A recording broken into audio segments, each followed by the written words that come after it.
Salamat po aking inay kahit na ako'y pasaway, at sa aking paglaki lagi kayong gumagabay. Sa batang katulad ko na lagi lamang pasaway, na ang bawat utos niya'y palagi kong sinusuway. Pasensya na aking inay, patawad po aking inay.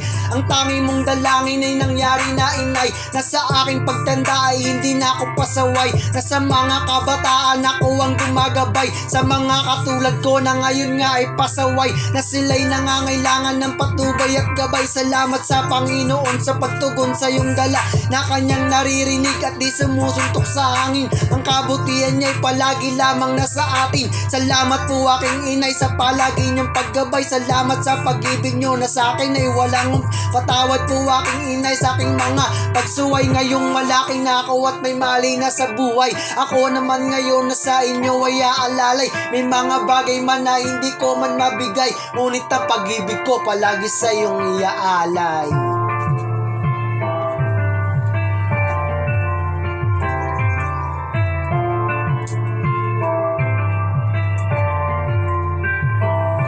Sa tuwing naaalala nung ako ay pasaway, na sa ating bahay may sumusugod na barangay. Patawad po aking inay sa mga bagay na ginawa, at alam kong may mga tao na di natutuwa sa aking mga ginawa, sa aking mga ginagawa. Salamat po aking inay sa pag-ibig ninawag. Hindi nyo ko tinatakwil kahit tinatakwil na ng batas. Marami mang tao ang nagsasabi sa iyo na ang iyong anak ay hindi na magbabago, ngunit ang pag-ibig mo sa akin kailanman di nagbago. Kayo'y naniniwala na ako ay magbabago. Alam nyo ba mga kaibigan kung bakit ako nag-aral? Dahil sa aking nanay at sa kanyang pangangaral, na ako ay nangangarap na makaahon sa hirap. At sa aking pag-aaral ako'y natutong mahirap man sa simula, pagpapatuloy ang pangarap.